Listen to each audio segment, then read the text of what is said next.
Az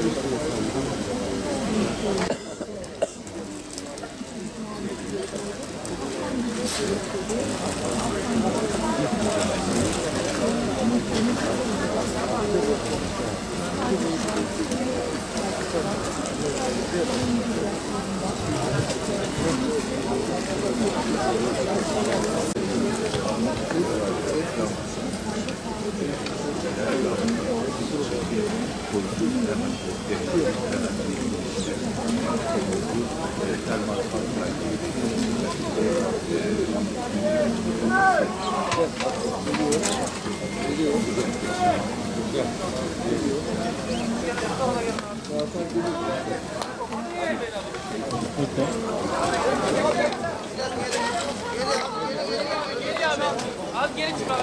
Biraz daha geri.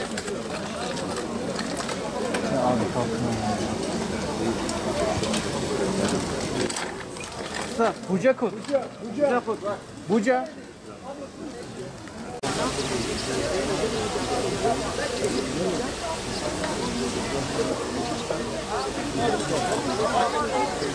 Kaç abi şimdi. Kaç abi.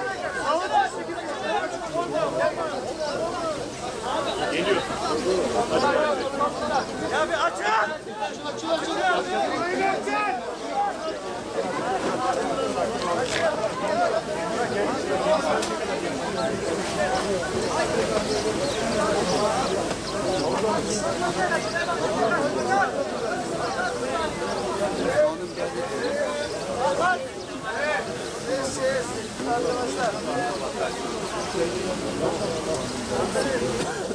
Ama gibi çok konuşulmuş olması lazım. Derinden bir sorun oluyor. Sabitlemeye çalışıyorlar. Konuşuyorlar. İlve daracı sardı kırmızı, sarı kokmuş mu?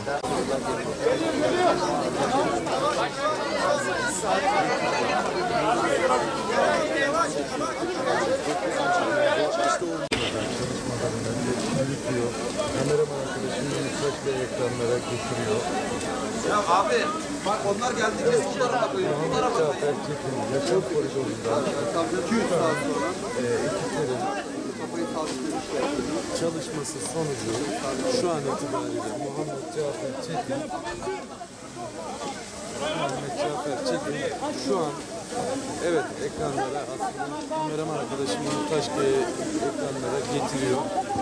Yaşam koridoru oluşturuldu ve şu an ilk müdahalenin yapılmasının ardından da ekipler şu an hazır bekletilen ambulansa götürülüyor. Tabii duygusal anlar yaşanıyor. Mucize bir kurtuluş.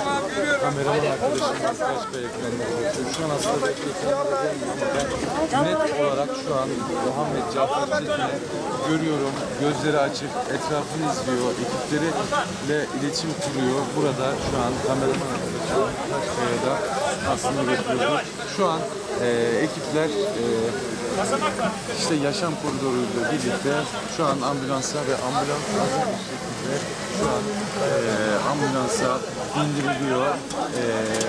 Mucize bir kurtuluş, bir kez daha söylüyorum, mucize bir kurtuluş. İşte şu an aslında ekranlara getirdik. Şu an Muhammed Cafer Çetin 98. saatin ardından ambulansa bindirildi. İşte 9 gün